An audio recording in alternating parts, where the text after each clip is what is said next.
to Bosch, and we're live. There's no intro tonight. I don't know why. I guess my iPad updated. It might have been part of it. So it popped up. Yeah, it popped up, and it wouldn't play. Yeah, it wouldn't play. So so it's a false positive. Sorry, guys. So, false positives. Kind of like that. Kind of like that dirty COVID. Well, you know. This is true. So, but at any rate, good to be back here live. It's been a couple of weeks, two or three. I think two. It's been two? Three. Okay. I think three. Yeah, we missed a couple of shows. We were, both had stuff going on. And we both got pretty busy, and I know you were preparing for your big weekend last weekend. I was preparing for the big weekend. Yeah, you absolutely. I've been looking forward to it. I tried not to text you too much because I wanted to wait till tonight for the live updates. I know you leaked some information on Instagram and Facebook and such. So. Well, yeah. I mean, that was one of the things with New York State. They're a little bit different, but they didn't want us posting. Yeah. I mean, basically, it wasn't bad. It was just that Unadilla wanted to be able to stay open, and the New York Board of Health would come in and actually shut them down. Gotcha. In the middle of an event if they felt something was wrong. Just so not playing by the guidelines. Yeah, and there's been other events that, not so much in New York, but other events around the Northeast that have had problems with too many people. Yes, and we won't mention any names, but you guys know the events. Yeah, there's been some issues. Yeah. So they wanted to keep it as, just let's just run it and have some fun and ride our dirt bikes. Yep. And that's what we did. That's cool. But it was very cool. So take us through it. So you went out on Thursday morning. So we left on Thursday. Yep. Packed up the camper for his first real long maiden voyage. Yeah, the furthest we had been before was about halfway there. Well, actually a little bit, maybe 2/3 the way, the Albany area when we went to Poacher's Race. Mm-hmm. And then, so we went out, and I'm thinking, now this is where I got completely messed up. I'm thinking first we'll just go out, we'll get to 88, we'll take the first exit there on 7 to 20 and just take 20 straight out. Yep. Nice straight shot. I remember it back to going last year with my cargo trailer and all the hills, and I'm thinking, man, I don't know if I want to go up and down those hills like that with this trailer. Yep. So we did something stupid, and we went 88.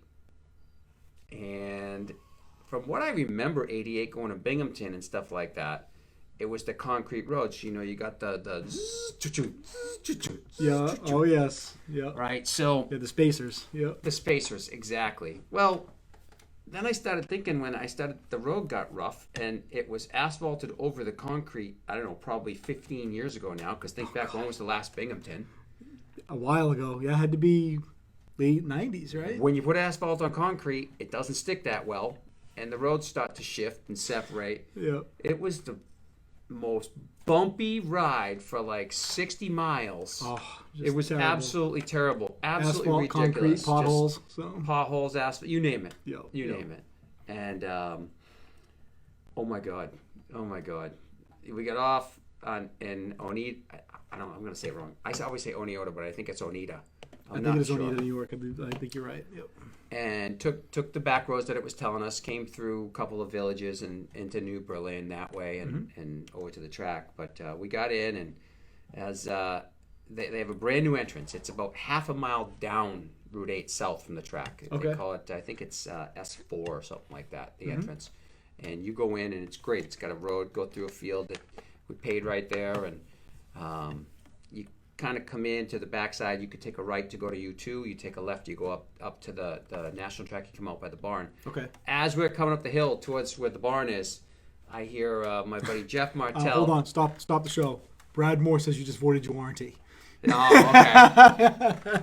I got to talk to you about that, Brad. There's a couple of small details that we got to get worked out on this thing. You need the off-road suspension package. I know. I probably should have had airbags put on it or something like that, just to. And Ryan Tinkham is rebuilding a KDX 50 while he's watching us tonight in the shop. That's pretty cool. Don't forget the circlips. That's right. That's right.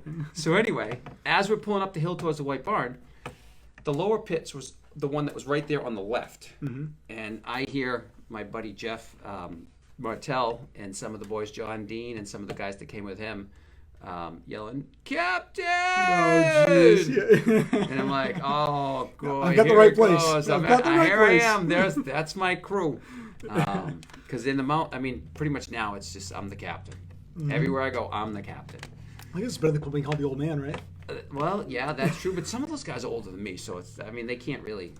There's no basis for calling me the old man. True. Yeah.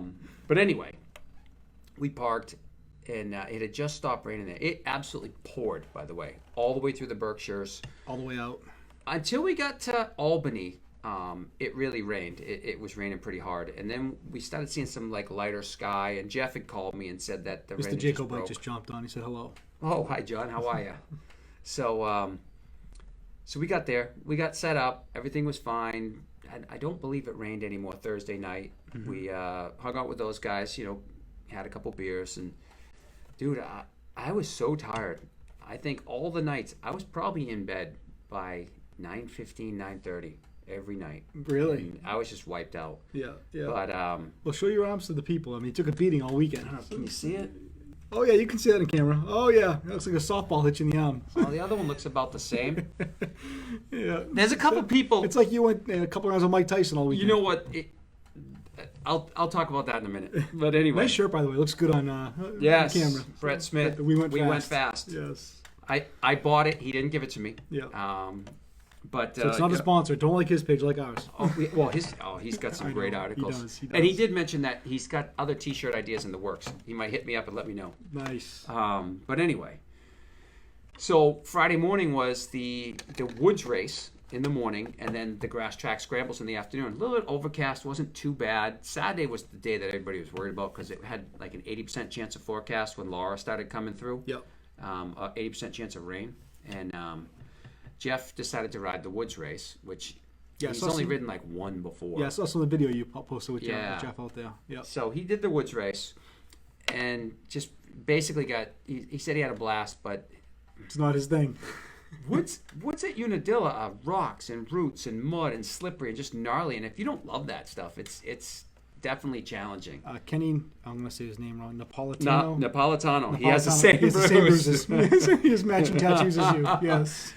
Well, Kenny, I don't think I gave you those, but I believe that you might have thrown something off the 400 and hit me.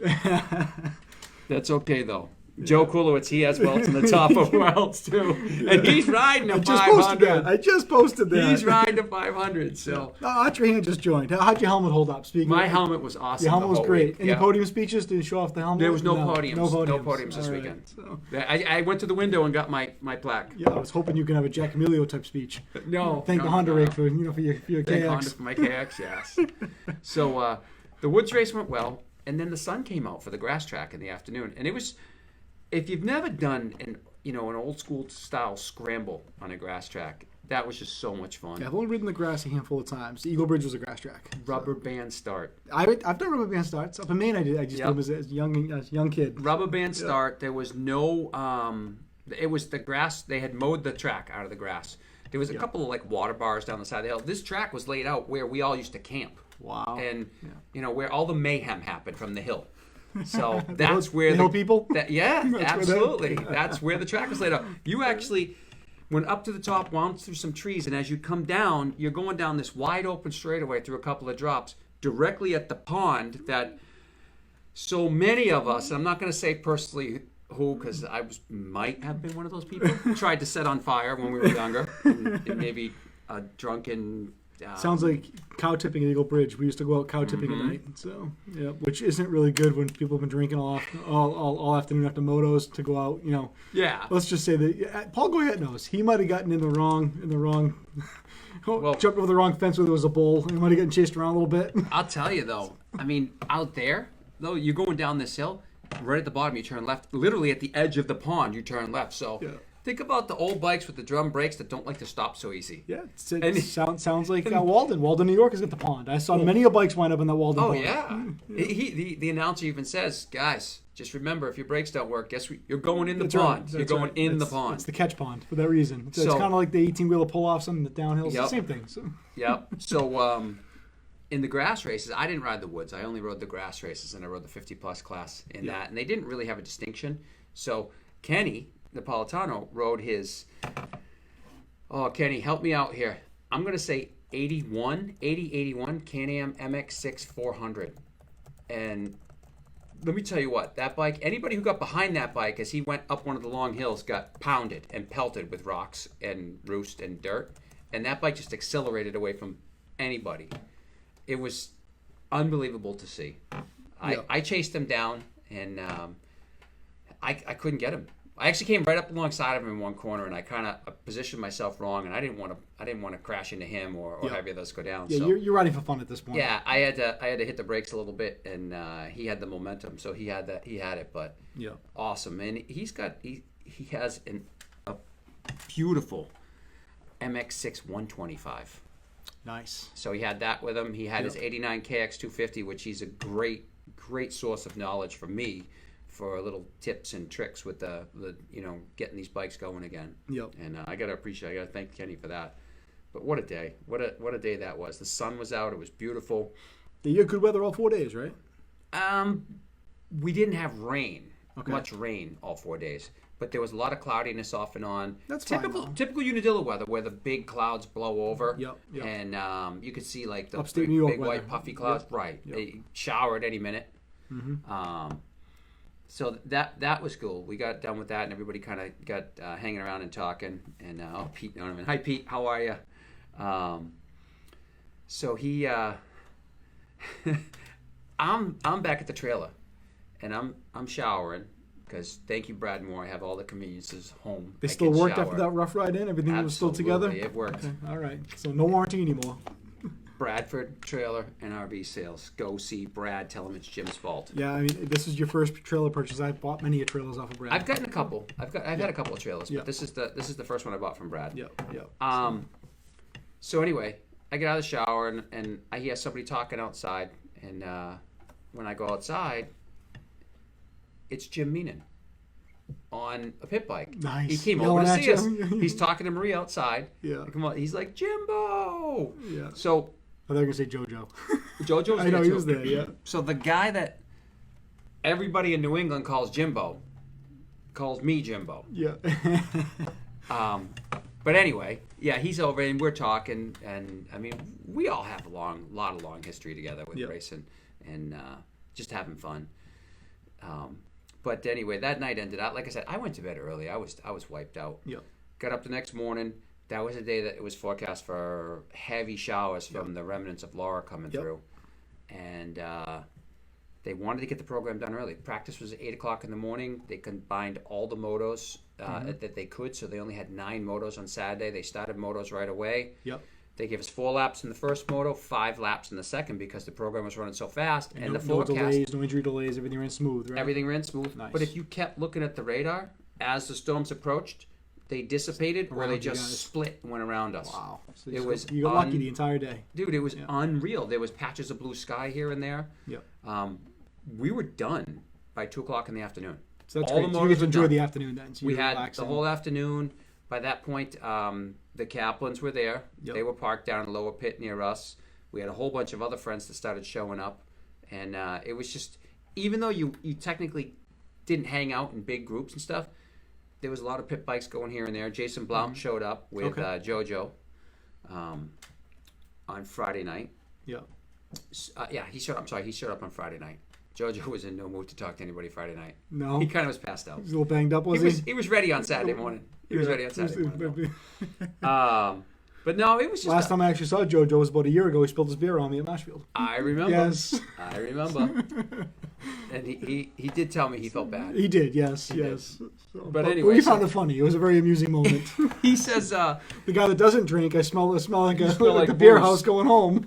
but we had, I mean, overall, it was just a great day. And Saturday, I signed up. My classes got mixed up. I didn't pay attention when I was signing the slips as to what classes I was riding when the girls handed them to me on Thursday night. So I was supposed to ride the Open Expert, I want to say it was the Open Expert 80s class on Saturday because Jeff Martell and I have never actually raced dirt bike. I don't even think we've even ridden dirt bikes together. We've only we met a year and a half ago and been riding mountain bikes since. Yep. So we could ride together because he's 47, I believe. Yep. And we went out for that, and we battled hard. There was only 8 people. Yeah, I saw some pictures that you guys did together. Yeah, it was he had great. He had the CR, right? He had this 89 CR 250. Yeah, it was a sharp-looking bike. Oh, it was good, yeah. And Kevin Larner was there. He was Okay. on an 82 RM125. Was that he? was beautiful. Nice. Alan Had to be a May. Suzuki's. Suzuki's his whole life, hasn't he? Oh yeah. And it was good. He said it's a little rough, and Yep. I mean, But that's okay. Aren't all It's a old bikes rider. a little rough? All of us old guys are a little rough. Absolutely. So Jeff and I just battled. I mean, I think he went 6.5 that day, and I went 7.7. But I was struggling a little bit. I was feeling a little bit off. I was not as comfortable as I could have been on the bike yet. Yeah, you said the bike was running a little. The bike was tough the running a second little day, right? rich in the bottom. I ended up dropping the needle that night, and it made a big difference for Sunday. But I was just trying to keep the thing wide open as much as possible, and had to downshift to second when I shouldn't have, a couple of times, and just keep the revs up. But it was a blast. I mean,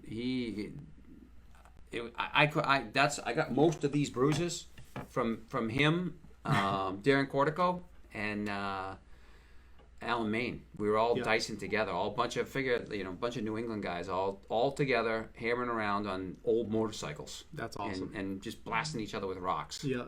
So. But come the next day, after the changes and stuff, it was supposed to be the better of the 2 days, and it was cloudy off and on. We had a couple rain showers, but just passing showers, nothing crazy. And track, definitely take it. That track was smooth, by the way, smooth, fast, and flat. Yeah. It was just. So it was fun. It was like it was a dream. That nice. I mean, you're either. Any grooming going on between days at all? Nothing? Not really. No. Didn't have to. Yeah. Didn't have to. A couple of sections, maybe they took a couple of the ruts out, but yeah. it almost could have used. Like been disked because Okay. it was so hard packed. Yeah. But the old bikes with the twin shocks, Yeah. the KX loved it. Yeah. My suspension loved it. I was able to just find something extra. Yeah. Sunday was my day. I felt good. I felt like my old self again, and In the zone. I was in the zone. I was riding the bike more like I remember I could ride those bikes, and it all kind of came back. So starts weren't quite there, but I got a good start story. So for my second moto, I go all the way to the inside. The first thing that hits my mind is I'm up at Winchester a couple months ago, and Tread showed up, and Tread parked next to us, and he's telling me, he's like, I'm always going to go to the inside, because if I'm not confident I'm going to get the whole shot, I want to be on the inside, because as the pack starts to drift out, I'm going to turn it hard, and I'm going to come out with a good start. And he's not wrong. I think the only track in the world that doesn't happen with is Southwick, because if you go to the inside, you're going to get backed up and probably piled into. Yeah, right. Anything There's with not a enough space 180, there. anything with like a 180 type of turn, there's no space. But if you only got a 90-degree first corner, it works pretty much every single There's time. enough space to edge Right. it through. Yep. So I'm not comfortable yet with the clutch and the KX, and I was having issues with the power and stuff. Plus, there was a bunch of 500s in the class on Sunday. My kind of guys. Yeah. A little older than yours. A little older than your bike. Yeah. I mean, my motor's old at heart. Mine's just a 91. yeah, your motor's old, but the rest of the chassis I know. isn't. The rest of the bike's not. So, some of these 500s had updated stuff on them too. But Did they? Yeah. Yeah. But anyway, so I'm sitting on the line, and I'm on like the very inside gate, and I believe it was Shane Kelly, my friend Chris Kelly's son Shane. He comes up to me and we're talking. Jojo is holding Jason Blount's bike, but he's over on the side on the fence, probably a good 40 feet away from me. Okay. Jim Meenan's on the gate with me. I see him going, Jimbo! And he's looking down. He's trying to get Jim's attention. And typical Jojo, like, yes, you go! Yeah. I just finished telling Shane the story of me lining up there and how Tread, I was taking Tread's idea and doing that. And Joe just starts saying to me, he starts looking at me and he's going, Jim! And he's so quiet about it. Oh. And he goes, I would have picked that gate. I would have picked that gate. And I'm giving the thumbs up, and I'm like, I looked at Shane and I went, by the way, Tread told me Jojo's the one that told him that tip. So it was like three people down. And he just laughed. He just laughed. He thought that was great. But That's Jojo's fantastic. awesome. Yeah. Brian Bird just jumped on. He said, Unadilla, you get to open the bikes up. Kind of a learning curve if you're not used to it. Yeah, well, it was good because as I found out all the work that I put into the bike, I'm going there thinking it's going to be a little bit shaky and that it's not going to be up to par. Mm-hmm. But turns out that it's an Unreal base to start with, and I just have a few minor adjustments. I mean, I came home on Sunday. First thing on Monday was I messaged John, and then I got him on the phone at Ronnie's, and I ordered up some clutch plates, some friction plates, because the clutch is just so grabby. But a couple other guys had the same problem. When the bike sits for that long and the oil soaks those friction plates, they become contaminated, and your clutch doesn't work properly. So I'm gonna new springs, new frictions. I have to change now that I pulled the carburetor apart and dropped the needle. My slide is in rough shape. Okay. It is scored up really bad, and there's some junk that I got to get rid of. I don't want to really run the bike until the new slide comes in. Gotcha. But yeah, just little things like that. Did you bring the KTM as well, or only just the KX? Just the KX. Yeah, there was nothing for me to ride the KTM in. Yeah. Not only that, it's a weird. I'm in a weird place that I don't really feel like riding motorbikes. Oh, I was going to tell you you're on Wareham. I thought you meant just in general. Oh, that's Wareham. So, where? Wareham? Yes. Where am I? Wareham. But it's just weird. I mean, I love riding. I love bikes. I love anything with two wheels. But I just am not really. I'm not really in that. I don't have the drive to get on the KTM and ride the KTM. Certainly not really race the KTM. Yep. When the vintage race comes up in a couple of weeks at Southwick, if they have a vintage class, then that's probably the class for me. I'm going to run the KX in the vintage class. Yep. So that's just something I want to do, or a two-stroke class or something like that. I don't care where I finish. Sure, ride for fun. We've talked about this. That's what, and this whole weekend, that's all it was about, was ride for fun. We had a few kids that some of the young guys that were on old bikes, first couple of rides or something like that, got a little antsy. I had a I'm going to just say a young, energetic, probably early 20s, something next to me on Saturday in the Expert Moto, and he was telling me all about how it was his second time riding an 84 CR 250, and he sends that sky shot every time. I'm like, I can almost picture Jim's face now on the gate. I'm just like, I'm going, yep. All right, that's cool. Good for you, man. I said, how do you like it? You used to ride the modern bike. No, this is great. This bike's great. It's so awesome. It's got power. I'm like, awesome. Good for you. Well, I end up dicing with this kid in the moto. And, I mean, he's a young guy, wide open. Old enough to be his dad. Well, yeah. I think his father-in-law was actually racing. That's awesome. He kind of had that like ragdoll just mentality, and he sure as shit he was jumping the sky shot. Was he? And he was landing, but I saw video afterwards that he would land and he was getting serious head shake. Like, I can't believe he didn't hit the ground that bad. There, I'm gonna say he didn't hit the ground there. He was on the ground a couple times. You think other places? I have rubber on my subframe from his front wheel. There you go. The little jump, and I say little because I started doing it. You come around the third corner, and you go under the media bridge, and then they got the double that pops up on the straightaway before gravity cavity. So I'm jumping it. I'm battling with Jeff. Jeff's a little bit in front of me, kind of to the right, and this kid's behind Jeff. Yeah. Well, Jeff's going down the hill and he's going up to it. I don't know what this guy was thinking. This is where you need that GoPro on your back. I do. I need a GoPro on my back, but. So this kid's on the gas, and Jeff doesn't jump it, and he's in the air. I've had such. I'm in the air. Like that. I'm slightly ahead of him, but I know what's going on. I see the foot come off. It hits Jeff's rear fender. He lands. The bike kind of, and next thing you know, he's side saddle next to the bike, and I'm just like, I'm gonna get cleaned out. So I just was hard on the gas, and his front wheel hit my subframe, but I was going hard enough in driving. It never kicked me sideways. But he ragdolled right there in front of everybody, and he got up and finished the race. It's good to be young. Yeah, right. I would probably still be sitting there saying, "Somebody let me catch my breath." Sure, right. Give me the oxygen. But the next day when I was in the 50-plus class, the same kid came down to the starting line. He's like, "Hey, we were battling yesterday. We were battling." Yeah, no, he was barely surviving. And I'm just like, dude, you're too fast for that machine. That's all there is to it. You're too fast for that machine. Much respect, but you're... Right. So take it down a gear. It was a blast. Yeah. And then, of course, the motos on Sunday were just phenomenal. That's cool. 50-plus. Ken was on the CR500. Yep. He whole shot both motos. There was another guy on a CR250 that was right there. I was mid-pack, probably both. But I came through, I think by the second lap, I was already chasing the two of them down, and then I passed both of them. Yep. And I had caught so much roost off And that was the Ken's day you back kind wheel. of hit your groove. I You felt found good. my groove. I just, it was like I kicked it up a gear. Yeah. And the only thing I could do was, as soon as I got past Ken and I knew the pass was going to stick, was I just put my head down and just friggin', as I say, like, you know, just focused on what you're doing and just mistake free, go as fast as I possibly can, and try to put like 3 or 4 smooth, seconds on them. Stay out of the rough areas. Oh yeah. But I still didn't pull the trigger on the sky shot. Yeah. No. Yeah. It didn't really bother me until Somebody else did it right in front of you. No. Well, there was a couple guys. Like I would go to the left in practice, and I would see guys going over my head doing it, and I'm like, okay, that's cool.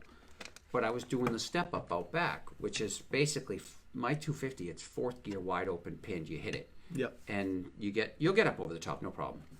But it's like the same thing doing the sky shot. Right. Different. It's mindset, just a though. different mindset yeah. because when you're doing the step up, you're landing and you're looking at the ground going straight out in front of you. Yeah, you don't have that big drop out. But on the sky shot, you're up in the air and you're looking down like, you know, a couple of, what probably feels like a couple of 100 feet down into the valley. Like the Intimidator type effect. You're jumping off the top of the hill. But the Intimidator doesn't bother me. Yeah. I probably would jump that in the KX now without even thinking about it. Well, now, not back in the day, not a chance in hell. I never sent that thing. I didn't send it back in the day, but I didn't have to because anytime I raced there, nobody was doing it.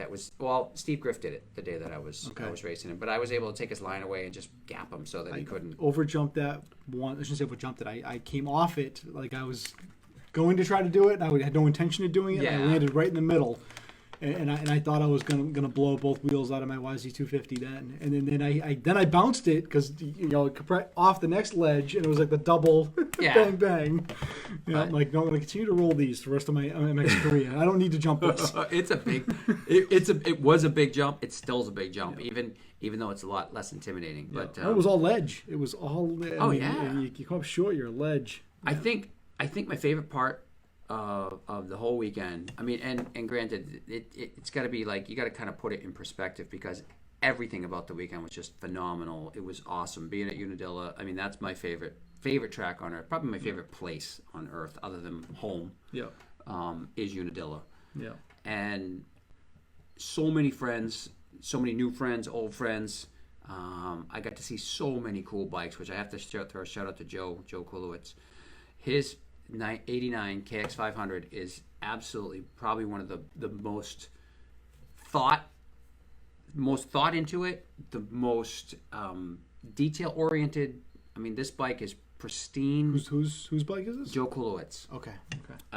It's amazing. Yep. It's an amazing bike. He fires it up. It's crisp. It's tight. It's fresh. Talking to him, funny thing, a side note. We were talking about coming to the track, and he goes, man, it was so cool coming to the track. Now, mind you, he's a guitarist in a country band, so they have quite a number of followers. They sell out. They have huge crowds to watch him play. Really cool thing that they're doing. He's like, dude, I was coming to the track, and I had hair metal cranked up. Just like we did. The country guy. Just like we did back in Iron the day. Maiden. Casey just Well, logged like I in. said Everything to him- Iron Maiden. Casey's the Iron Maiden old school shirt. Like I said to him, I said, the thing is for me, by like 89, 90, it didn't matter where we were going, every single trip to the I'm track. going to interrupt you because I just saw a post that just caught my eye. Mr. John Jacobite said, the Intimidator reverse is nuts. Guys are doing it on Friday. I'm not in that group. I never thought about hitting that thing backwards. I've never run that track backwards. Yeah, it's a killer step up. I would do it. I would do it There's backwards not again. much run out, but I would probably try it. I haven't seen it modern day, but back in the day, I can imagine that ledge coming off of that bridge because the bridge is gone, right? Yeah. That tells you how long since I've been there. Yep. So, But no, I would do it as long as it was set up right way. I would do it. Yeah. Yeah. So we were talking about it, and I was telling Joe, I said the thing that didn't matter where we were going, probably for like 3 years straight. I would say probably from 88 through 90, 91, no matter, Welcome to the Jungle was played at the top of the volume chart every single trip to the races. Nice. Sometimes coming into the gate. Was that 8-track or cassette? I'm such a dick. I know. I'm sorry. I don't think Guns N' Roses ever was on 8-track. Now, if you want to talk 8-tracks, I had some Kiss. I had some Kiss on 8-tracks. Yes. I did feel old the other day. I was going through some old stuff in the basement, and my 14-year-old that pulled out a box of cassettes. And what are these? I said, it's music. She goes, it's not music. And I said, there's music on those, yes. Did you tell her those are what we used to stick the pen in to reel them back tighter so we could keep listening to them? That's right. So it's like, damn it ate my fucking... Casey Bates says, this Iron Maiden shirt sounds like my wardrobe. I'm wearing one right now. Casey, yes. Send it. But no, overall, and like I said, there was so many good things that happened. Everything was positive. But I gotta say, like, the highlight for me was probably taking a checkered flag at Unadilla. I don't care what class it's in. To come in first and take a checkered flag at Unadilla is just like, holy shit! It sends shivers up your spine. Cool. That's awesome. You know, yeah. And it was like, and it wasn't like it was wire to wire. I had to pass people and get up there and dodge those arsenal that was being thrown at me. Yeah. Let me tell you, those 500s throw some dirt. Oh, I know. They throw some dirt. Listen, it's a secret weapon. If I can just get the whole shot, good luck getting by, because I'm going to shoot roost you as much as I can. On purpose. So, it's funny you mention that. And there was some, let's just say that the track is very wide at Unadilla. And I was on the edges of the track at times, trying to just avoid the roost. There was a period of time on Saturday in that second 250 motor when I was behind Jeff and Darren and Alan and some of those guys that I was getting absolutely pounded with rocks. Yeah, I mean, you got multiple 500s out there. How do you avoid it? Well, they were riding 250s, but it didn't matter. They were just throwing it. Yeah. My lip started getting numb and fat because it kept getting smashed with rocks, even around the full face. How'd that Arco paint job hold up? Dude, the paint job held up. Did amazing. It? Okay, which is great. I was afraid. That's why I don't have any GoPro, because I was afraid that I was going to destroy my cameras, and I really didn't want to do that. Yeah. But I can say, though, that the roost was all coming. I was close enough that it was coming low. I don't think it had gotten much up past eye level, which, 100% goggles. There you go. Perfect. There's the plug. There's the plug. And they don't even sponsor me. No, they don't. They don't. Goggle sponsorship? It's it. Anybody? You're open. I'm open. Well, we had a pizza sponsorship for an episode. That's a gone. Yeah. Where's Levesque? What the hell? He's not even on tonight. You guys give me a hat. I even have my hat ready for him. It's right here. I was waiting to log on. I was going to put it on, but I'm not going to put it on if he's not going to watch. So, but, no Gary Frank tonight either. No Lee Carrera. The usual suspects. That's okay. You know what? I'm going to upload the show anyway and post it on YouTube so that those guys can go back and watch it. That's true. The only thing they can't see is the comments. That's right. Just the ones that you bring up on screen. Yeah, the ones I put on screen. But yeah, what a time. What a weekend. And like I said, so going back to my thing with the lines, no matter where you go on that track, if somebody's in front of you, it seems like the roost is going to hit you. No matter, it's kind of like the campfire. No matter where you move, the smoke follows you. Yeah, I don't know how wide that front straightaway is. It's got to be like. I'm going to say. I know the kryptonite in your helmet. It is the 8 coats of clear that Art Trahan put on the helmet. So it's like concrete. It did its job. Art, good job. You killed it. It was not a display model. It was on my head. Yeah. Garrett Sullivan said you just called John Levesque about a new YZ. So, nice. Ask him about a pizza while you're at it. When you tell him, you make sure you tell him it's Jim's fault. That's Garrett. right. That's right. You get $1,000 off with that. Oh, John's gonna love you. I know he will. Yes. Hashtag $1,000 off is Jim's fault. I was gonna say the track is wide. The track is like it's like this wide on the straightaway. But it doesn't matter. How big was that fish you caught? Yeah, it was probably 50 feet. It was 50 feet. It doesn't matter, though. You get hit with the roost no matter where you are. You can't avoid it's it. absolutely insane. You get pelted with sand. No matter where you are, you're getting pelted with sand. Yeah, that's... Yeah, it doesn't I matter. will never worry about being pelted with sand again. I'm sure, yes. The thing I worry about at Southwick is not being able to see or hitting some of the bumps wrong and getting pounded into the ground. Uh-oh. I see none of the usual suspects join. Ralph Masiello just popped on. I'm going to get harassed now. Now, here come the insults. The guy that sucks at Mad Skills Motocross. Oh, boy. But no, it was good. And then, going back to the weather thing. So the motos ended on Saturday, and we got, so lucky that the storms passed us because just a few miles in either direction, north and south, they were getting torrential rains and flash floods. Well, I didn't have much time to look at social media until I stopped and I started seeing the posts from the Racer X main event. Mm-hmm. Oh my God. Yep. Now, I remember going, riding in the mud and riding in rain and having races like that when I was younger. And you can't just, you can't cancel or reschedule an event like that of that size and that stature because it's just so big. There's so much that goes into it. But holy hell, some of the stuff that I saw, I was talking to a couple of people through Messenger today, and they were telling me that some of the lines on the track were just like you were literally up against the fence trying to not get stuck in some of the ruts. That bad. That bad. Yeah. That bad. And they get some bad. They get rain up there too. So. It rained like torrential. I guess that a couple of people said before they went off for practice it was nice and sunny. And then Ralph says I'm really hurtful. You're really hurtful. I'm going to be honest. Ralph Masiello has taught me new words and insults I never thought they even existed. So the potty mouth that man has is amazing. So he's not only an artist, but he's very crafty at the English language when he wants to insult people. I see Sal Belfiore. Yep, just hi, Jim. on. Yep. And I met Sal this weekend. He's nice. one hell of a guy. He's awesome. Cool. So much fun Thank to hang you for out tuning in, with. Sal. We appreciate it. So much fun to hang out with. He raced on Saturday, and he came down. And they stayed in Utica, and then he had to go home because I think he had to go to work on Sunday. But he didn't have jobs get in the way. Damn work. But back to that weather, I was looking at it and I'm thinking, man, those guys, some of the young guys, they probably have never ridden in the mud before. Or they've never raced in the mud because when it's a local race, they can easily change it, reschedule, whatever. They just put it out on social media that, they're doing it. But at a big event like that, you really can't. Right. And, once you commit, you commit. Yeah. And it was just incredible.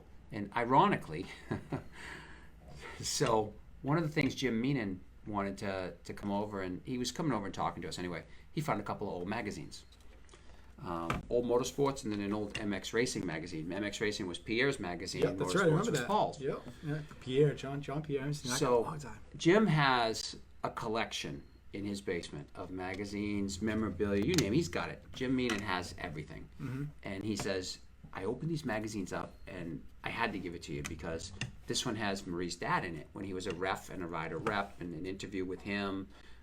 It was just awesome to see. And, different things like they cover different races and stuff. But the Motorsports magazine was from 1991. And they covered I just got my license, just so you know, if you want to feel old. Well, they covered the 1990 season because the racing hadn't really started yet. The Florida stuff was still going on. Paul had just gotten that in awards night and stuff like that. So open it up in the middle, and Jim's like, you're going to like this one. He goes, there's a full page. He goes, you take up most of the page.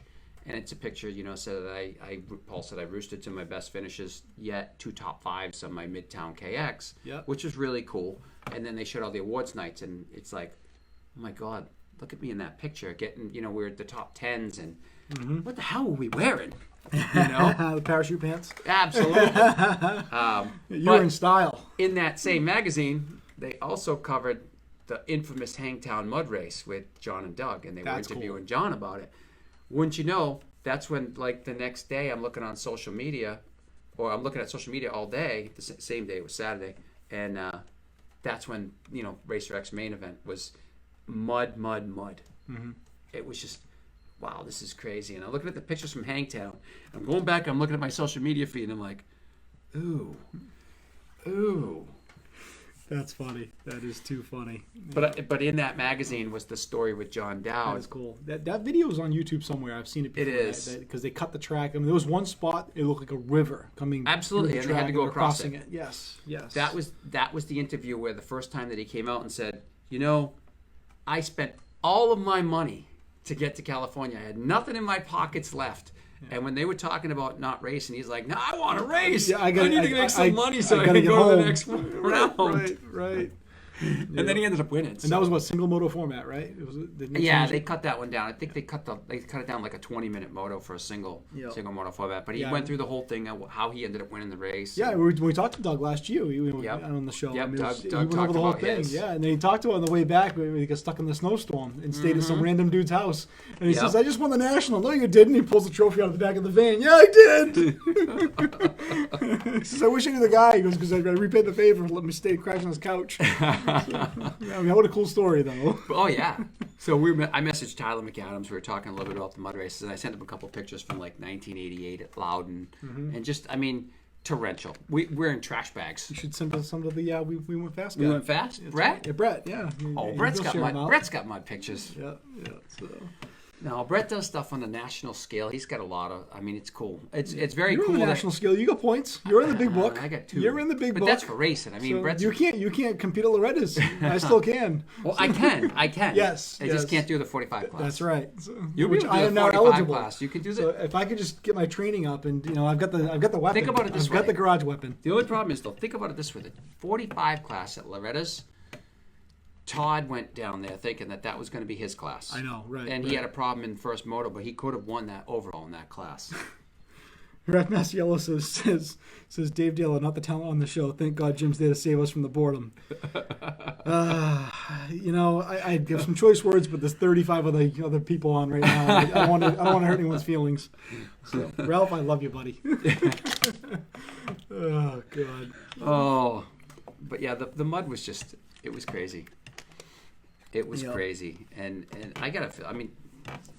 Seeing some of the winners, I saw that that Todd won the 50 class and finished second in the 40s. I saw Maddie Casimir was up on the podium. I saw Lane Gagney and Brittany Gagney. They were both on the podiums for their class.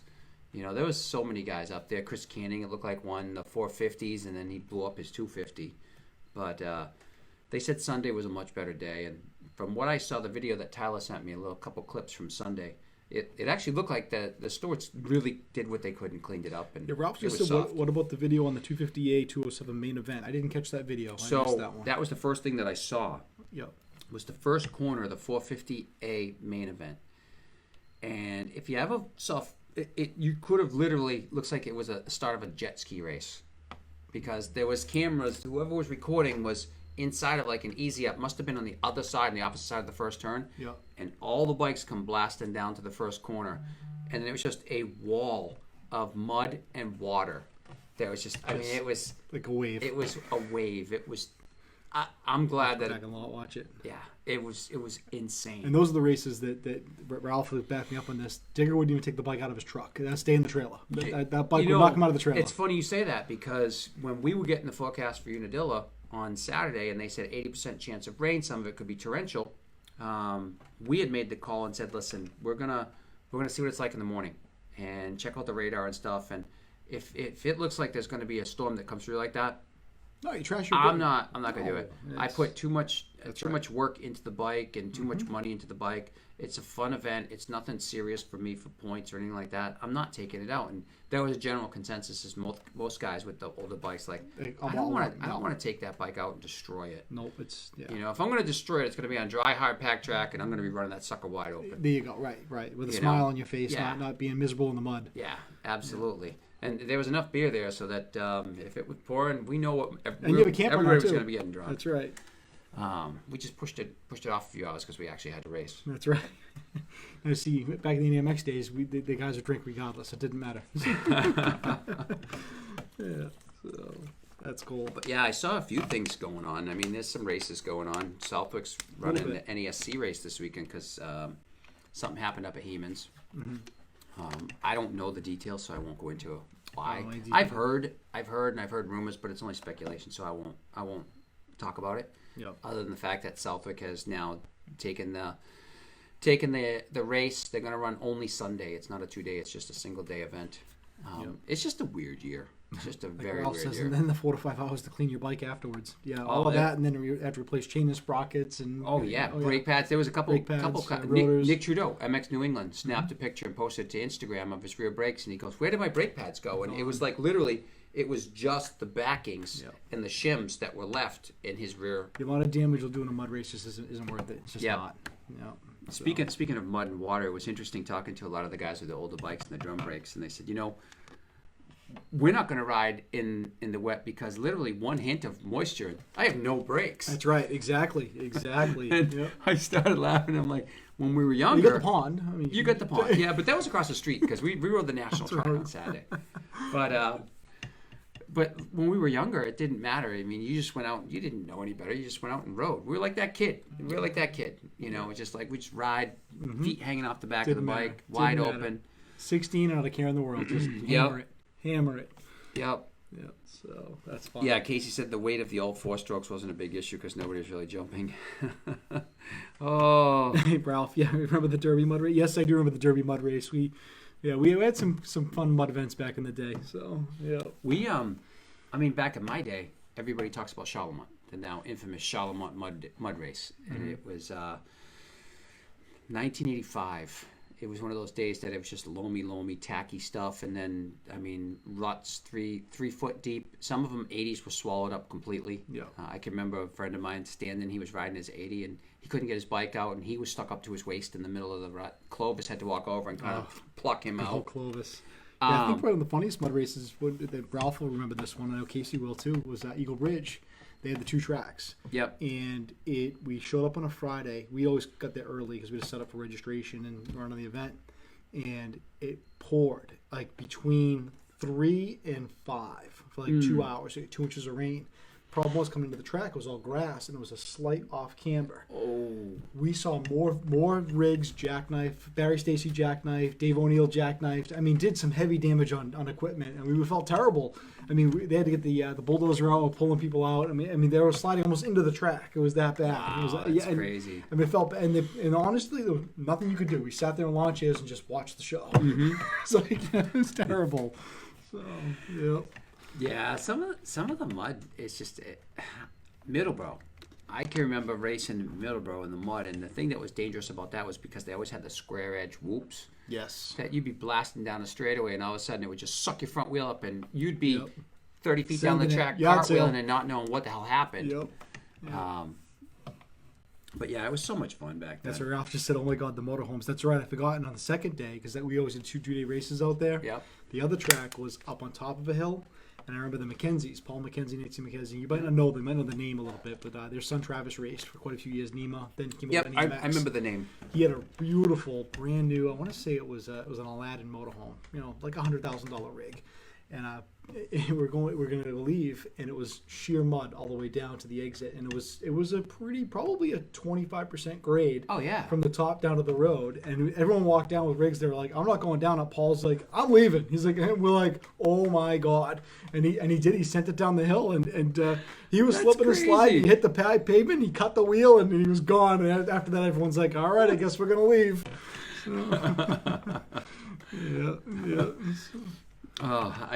yeah. There was so many people that drove up there. And Ralph just said Jack had Barry's kid in the face driving the mud for cash. He did, and Jack also. I think we've talked about this before on the show, but somehow in the middle of the mud fight that these kids were having, they were digging up earthworms, the earth crawlers. And as soon as they dug one up, Jack immediately was pulling out $20 bills for kids to eat them. And I think the Stacy kids were eating them.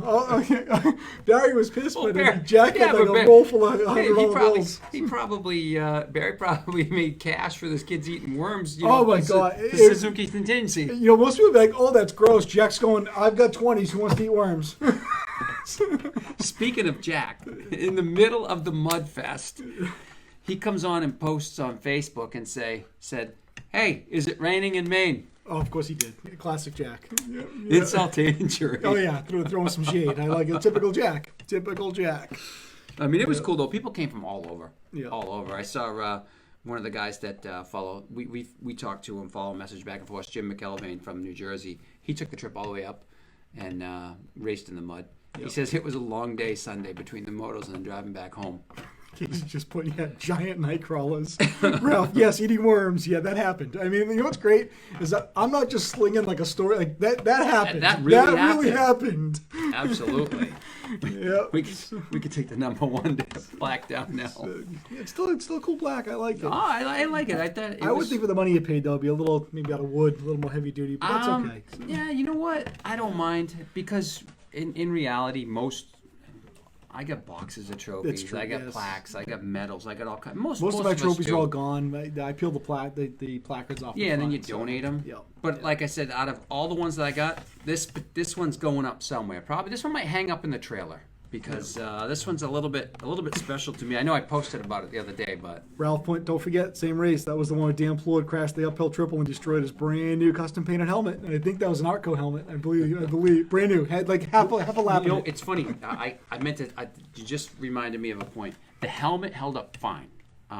No problems at all. I think it probably took more of a beating in the couple of off-road races that I did than it took at Unadilla. But it might have been the positioning of the rocks. So I'm looking at my bike.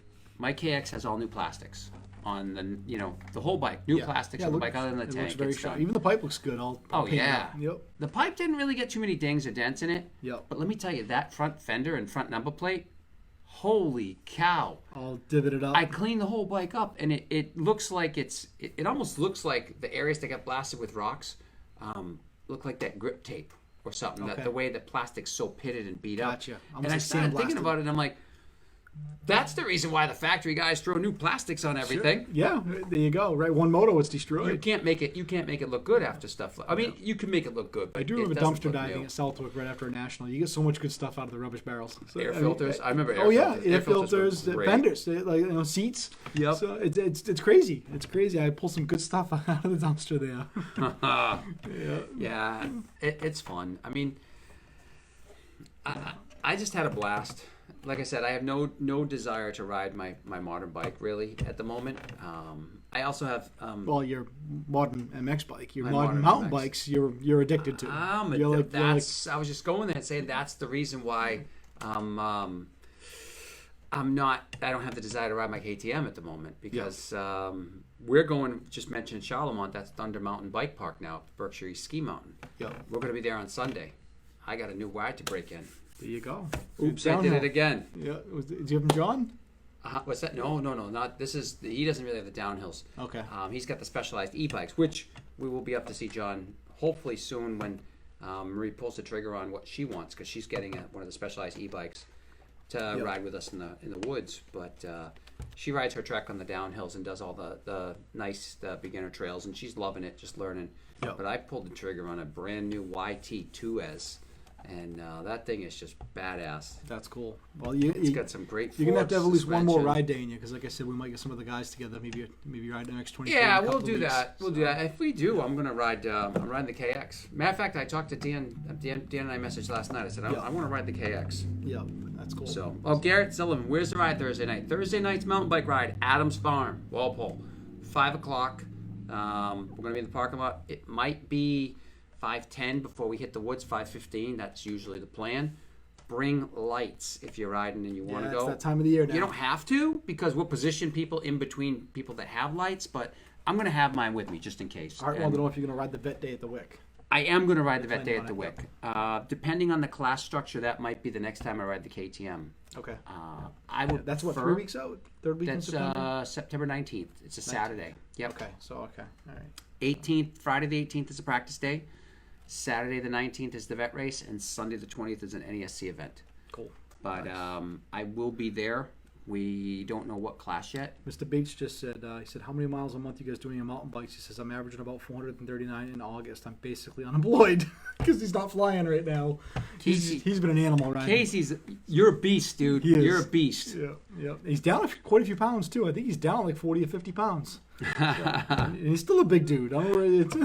But like Joe just posted, he's addicted to the vintage bike now too. I love it. For the last 3 days, that's all I could think about was riding that KX. And initially when I first got it, I've made the mistake a couple of times of riding the KTM first and then the Kawasaki back to back. And you don't get the warm and fuzzy feeling when you ride the old bike right after you ride a modern one. And then after this weekend with just all modern and feeling the flow, I love it. It's just so much. Ralph says he did take his mountain bike out and he looked at it. He looked at it. He's a step ahead of me. Mm-hmm. Mine's still in the storage container out back. I know. I got to pull it out, Jim. I know. You will. But the honey-do list has just been too long. I mean, you've seen my posts recently. Renovating at home. Soon you're going to have everything done, though. This is true. Although my wife now, because I did such a good job in my daughter's room, she now wants to redo the master bedroom. New paint, new flooring. Go for it, Nancy. Get everything you can out of them. She's not watching, thank God. So I'll put it up on YouTube. I'll tag her so she can see it. I'll tell her exactly what minute to watch. Shut your mouth when you're talking to me. But anyway, so after talking to a bunch of the guys that run the ACR series. Yellow says, I've gained back 30 pounds since September. I'm all baby. I look just like I have quadruplets. There's a visual I didn't need. So something tells me Ralph's got the ass in the front, not the back. That is a bad visual. It is. Hold on. I think I just threw up in my mouth. Poor Ralph. But no, I talked to a bunch of the guys that normally run the vintage stuff, and they were saying even Southwick doesn't really get that rough. Casey just put a good comment up. He says, I'm losing weight so I don't destroy my vintage 125 you got from Damp Lord. Good call. Casey, you got to get that vintage 125 to Unadilla next year. You know what? He should. Yeah, next year would be fun. So I have to find a bike to ride. You can rewind. So I could probably borrow a bike. I know enough people. I could probably get something. Yeah, hey, it's 99 and that's not younger. Now, I thought it was 20 years, but somebody else out there told me, no, it's been 99 for a while. So up to 99. So I think it's up to 99. So I don't know if they change it or what the deal is, but get yourself a 99 YZ. I wouldn't mind a YZ400 or YZ250 even. Ron Jackson's running a 99 YZ400 is an 89 KX250. Yeah. Now, that was a story I wanted to. So I messaged Ron afterwards. Ron's not quite 50. Yeah. And he won in his classes. Mm-hmm. Jumps the sky shot. He's fast. Yep. He loves those old bikes. On my KTM, I might have a chance of hanging with him. Mm-hmm. But on the old bikes, he's got me covered by a mile right now. Yep. So I said, I texted him and said, when do you turn 50? He says in like 3 weeks. Rap Naciel just said, I'm so gross. I wear blind felts when I take a Oh, Jesus. So Ron says, actually he said soon. I'm turning 50 soon. I'll be in your class next year. And my response was, great. Oh, shit. Now I have to sack up and jump the sky shot. Yeah. He just laughed. Yeah, that is funny. That's good stuff. So 99 does it. No, you can ride a 98 440F. 440F. 440. No, he has a typo. He doubled the F and that's it. Ralph had the 440. That's the Kraken fail. That's right. Yeah. So yeah, Casey still has his 98. I wish I still had my 99. So that was a good bike. So. Hey, the only problem is if you ride a 4-stroke, there is a chance that you'll get ridiculed. Oh, I'm sure there is. Yeah, but you know what though? I'll just bring the 500 with me, and when they make fun of me, I can just point at the other one. So that's true. Well, you know what? As far as I'm concerned, that's a wash. So you can give me shit for one, but you can't give me shit for the other. That's true. Well, there would be the newest bike there. That's for sure. Yeah. I mean, that's a 2004 frame. It is. Yeah, it's an 04 CR125. Yeah. Well, if the mold is all depending on if they ever change the rules, you might be able to ride that. Sure, thing. It could sneak it in. Yep. So there wasn't many aluminum frame bikes, though. I got to tell you. No. The only. How about I would really like to have that. Yeah. The YZM. That's unobtainium. It is. They did they have a small production run of those? I thought they did. No, they did not. They did not. Yeah, so they're handmade. They talked a couple about it. handmade. They were handmade, and they were only over in Europe on the GPs. It was a Europe bike. Okay, all right. So, I do know where there is a 98 hand-built YZM 400F replica of like Doug Henry's bike. Oh yeah. And it's the only known electric stop version of that. And they started with a YZ 400. Ripped the motor out and then dropped in the original dry sump, and it's a really cool. The guy wants north of $25,000 for the bike. I know where it's sitting. I'm not gonna divulge because if I ever hit the lottery, that bike's in my garage. Oh yeah, absolutely. Yeah, it's very cool. What's really cool too is he found all the period correct white plastics that Doug had. He actually did find a DSP factory pipe for it, the carbon fiber. Wow. That's awesome. Yeah, I'll send you the link. So you can't share it with anybody. I won't share it. I'll check it out. So it's cool. It's really cool. So. I'll check it out. But I mean, anybody who wants to do it, don't wait. Just do it. Just do it. Right. It was so much fun. I haven't had that much fun on a bike in quite a while. Yep. I mean, and it wasn't just because I won. I won the vet class. That's great. Yep. Whatever. The experience. It was seeing but real friends. It was the and- experience. Yep. It was the people. It was seeing bikes. I mean, there was a dude next to us that had, I believe it was somewhere around an 80 or an 81 Mako, and it was the Woods bike, which really rare. You don't really see Mako Woods bikes. Anytime you see Makos, it's the 81 490. That's the holy grail. Mm-hmm. Or somebody's 440, like John Peterson's Mako. But to see a Mako Woods bike, and then you hear it fire up, and it's like that unique sound. Oh my God! With the huge fins on the head, the Yep. big bore, all That's that the stuff. Well, I say 500, but if I was to get another big bore two-stroke, I want YZ 490. I want that big air hammer. You like that? Ding, ding, ding, ding. I do. The thing with the YZs is the YZs ping, but there's nothing that sounds like a Mako. True. It's ridiculous. When you like a almost hear it. When the plug sparks, you can almost hear the explosion in the cylinder. It's just so cool Unique. to hear. Yep. And it's like somebody's going brap, but like in a deep, deep, deep voice. Right. The bike talks to you. Oh my God, those bikes, dude. And then speaking of bikes that was super cool, directly across from us, Kurt Flash, Trail Rider Magazine. He came out. He wanted to ride the Woods race. He said it was on his bucket list of things to do. And he had an old Husky that he rode on it. Beautiful bike. Bike. He also had his IT 400. Well, I'm sorry, it might be a 490. I'm not sure. I think it was an 82-ish, 81, 82.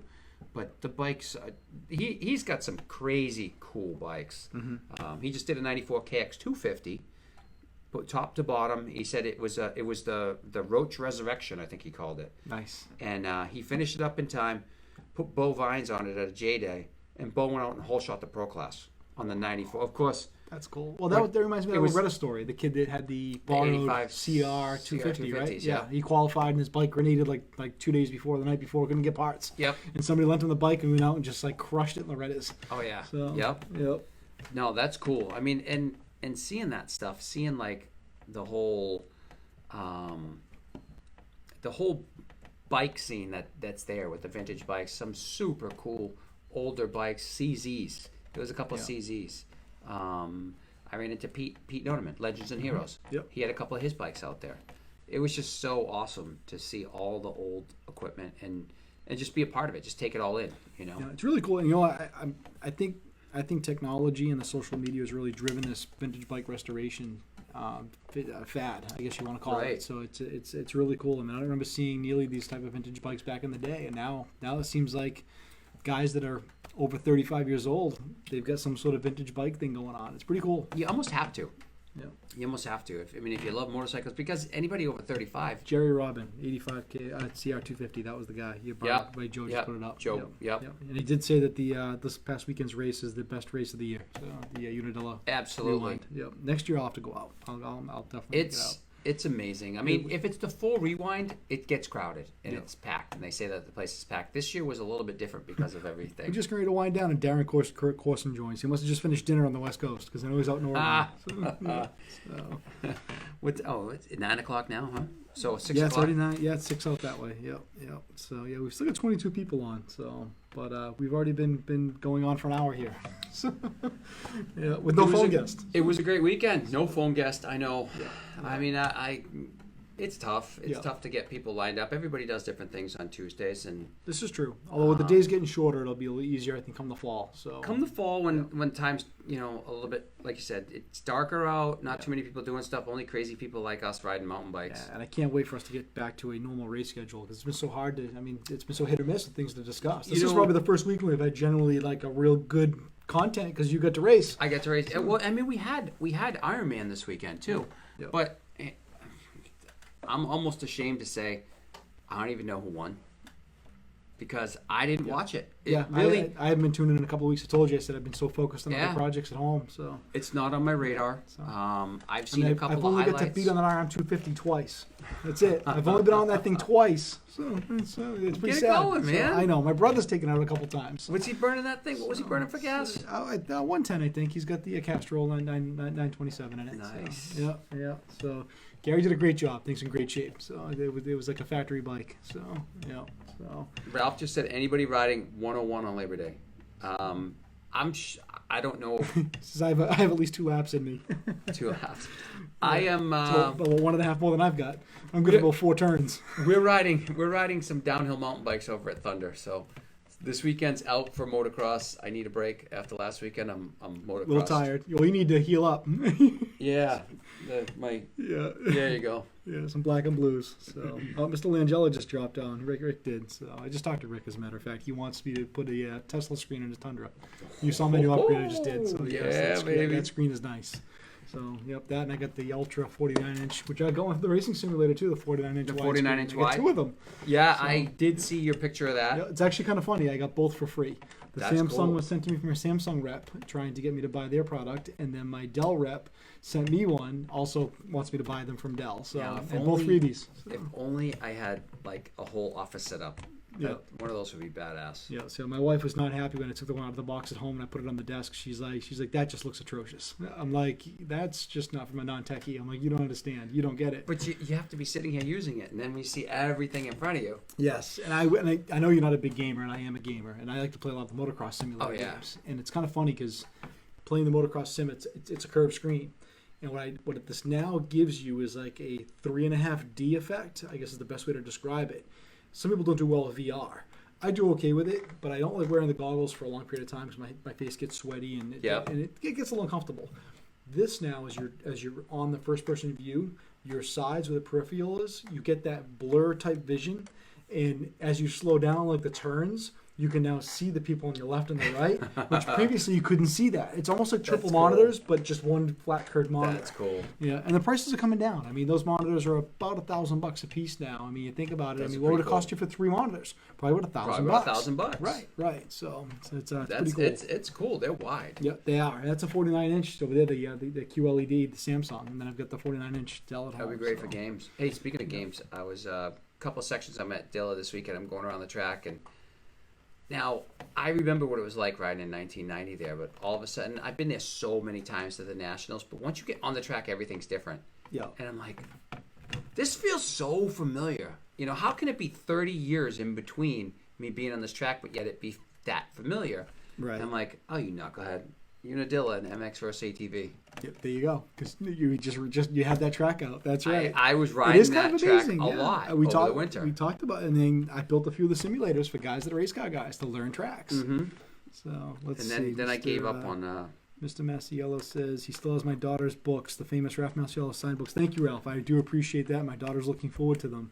Phil Benito says he wants to rip that RM. I can probably make that happen. I could pimp that thing out. So why not? So let's see. Ralph Masiello. I had my power valve. Not sure what year it was. Absolutely, they're just talking. They're just comments. yapping back and forth. No worries. So, yep. But I think that's all I've got. I mean, we're an hour and 5 minutes in. I'm shocked there's still 25 people on. We went up almost 50 on at one point. Yeah. Joe, thanks for tuning in. Yeah, thanks, guys. We had a couple And, new viewers. again- We appreciate it. Like I said, we were doing this weekly. We shifted it to like every 2 to 3 every weeks. 2 to 3 weeks. A Yeah, couple times so- a month if we can get to it. There wasn't a lot going on, and I think that's kind of impacted the viewership. So, but if we ever get back to a regular schedule again, where there's actual Supercross and motocross every week and local stuff, Yeah. we have more to talk about. I mean, we got NESC running, we got Capeway running, we got J-Day running. Poacher's got a couple of events left. Yeah. There's things going on, but unfortunately the schedule's changed so much that you don't know. I mean, J-Day was in Leominster this weekend up Right. at Jolly. They were supposed to be somewhere else, Yep. and they had to move it. That was last weekend. NESC has they're at South Lake this weekend. They were supposed to be at Hemans. They had to move it. Yep. You know, so you just never know where things are going to happen, and it gets tough to try to follow along. Ralph says we don't give a shit what you guys are talking about. Him and Casey are entertaining themselves. Yeah, a couple old motocross guys. See what happens when you get two 20-year-old plus friends on here, you know? Yeah. Yeah. Cool. I was going to say I couldn't go off without saying Joe. KX500. That's cool. Unreal. Yep. Yep. Oh, and Brian Tinkham just said the KDX is fully apart. Thanks, guys. So in the hour we're doing this, he dismantled the entire top end. When Joe posted the pictures of his bike, he put gold rims on the KX. Nice. And I forget who did it, but they made a comment and they said, "See, Jim, it's a proper KX with gold wheels." I want to put gold wheels on my bike too, without those green freaking nipples. Oh, yeah, well, I'm actually probably going to build Speaking a second of, set of wheels. green nipples, and I forget, your brother's not on. Where's the Hulk wheels? Isn't that what we call the Hulk nipple? I feel we. The She-Hulk. The They She-Hulk. called it the She-Hulk. That's right. So, too damn funny. Hey, the She-Hulk made it to Unadilla. It did, and the it KTM that performed he well. has didn't. That's true. This is true. So, All cool. I can say is, it is what it is. but yes, it is. So, but all right. So we'll keep you guys up to date as to what's going on. So, not sure if we'll go live next week, but we'll be back within a couple of weeks, I'm sure. Yeah, So. once winter hits and we start Yes, getting we'll into hit a better stuff, groove. we'll try to do a better groove. And, Exactly. So with the shorter days, there's less going on. yeah, So, yep. and if I get out, if With any luck, we have Fantasy Supercross this year. We can bench Right. race and have some fun with that again. So yeah, that'd be cool. maybe do a couple of live spots here and there if we're out doing things. I mean, Yep. like I said, it was weird at Unadilla not posting during it, but Yep. Well, you did a little bit to the. I did a little not bit to the Instagram, but group. to the groups. Yeah, I did because the group's private, so that wasn't a big deal. Yeah. But Yeah. So. look for some from Thunder this weekend. Yep. Downhill mountain biking, breaking That'd in be that new YT. Yeah, and you got that amazing 360 GoPro. I'm mad jealous. That's on my bucket list. I'm getting one of those. I soon. will be using that this weekend. Yep. But Yeah. you know what though?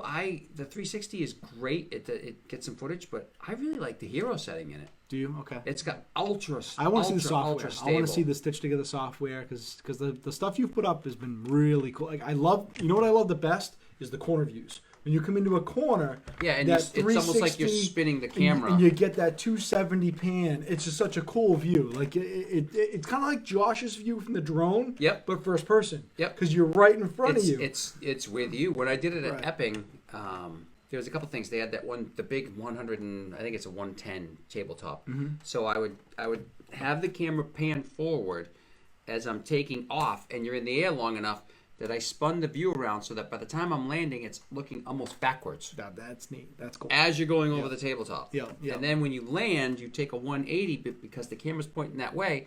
It's actually spinning. The bike is turning back around. Now it's facing forward, even though I Yep. never changed direction of the camera. That's very neat. Right. Just now, You know? because that's where it leaves it. Yep. Yeah. And most of the time I can mount it on my handlebars, and it's super stable. And it's so smooth. Yeah, that built-in stabilization is Yep. perfect. So, Yeah, I ran it on a chest mount for the last time I went mountain biking up at Highland, and it worked really good. I got some super cool footage in the hero mode Yeah. on that, as opposed to the 360. 360 in the woods be tough because it makes the trees out like they bend. It makes them look like they're all bent. Gotcha. So gotcha. it looks a little bit weird, but on the motocross track, it's perfect. Yeah, that's cool. Yeah, I wonder what it'd be like to put it in some different places. Some places like maybe off like the side of a shroud somewhere. I think that'd be cool. Kind of got like maybe like the gear, like Yep. your chain, the Yep. wheel, like just a different perspective. So you Joe's have got to. a couple of good videos from his Does he? GoPro. He put his GoPro out this weekend. Yep. I just couldn't. I couldn't. No, you don't want to thrash your stuff. It's But too he's risky. got some cool stuff, and I kind of wish I got the opportunity to use that 360, have it on a helmet mount, and kind of be out there by myself so I could show you guys what it's like to jump out of gravity cavity. That'd be cool. Yeah. Because for me, that's like it's one of the ultimate things on a motocross bike is to be able to drop down in across the bottom and launch out Send of it. gravity cavity. Yeah. So it was just I've only done it on a video game. oh, dude, it's the video game doesn't compare. No. Does not compare. Yeah, it's better than nothing, but it doesn't Mm-hmm. compare. Yeah. So Oh, he said check out the Garmin Verb 360 on. Ralph says I on, should get a GoPro for my YouTube. bike stand queen. So, such a dick. He's such an ass. well, Did Ralph. your bike Yeah. is, it's on the. My bike's on the stand now too, It but does. But at least mine's got good company though. It's it's got the RM. Yes, it's a good. It's got someone to talk to when it's alone in the garage. So ride day, couple of weeks. Mm-hmm. Yeah, we'll try to do something. I'm thinking, maybe that Sunday, that 13th. I think it's an open day. I think 13th or 14th, whatever that day I'm not is. sure. I'm not sure if NESC's running or if it's a day off. Week or after not. Labor Day, I think of that Sunday because I know that they're doing the Stimulon Mini Moto Madness at Dan's track that Saturday. Yep. So I don't think he's gonna have big bikes going that day. I think I think it's just the pit bikes. Yeah. Oh, cool. You know what? And we haven't done a Old Men / Northeast MX ride day all year. There's been Yeah, one. maybe. There hasn't been anything since last year. That's So, right. yeah. That's right. Maybe So we'll maybe we'll try do to do something. it. So that'd be cool. And I mean, like I said, I want to run the KX, so Yeah, that'd be that'd be cool because it's a little harder pack. True. Yep.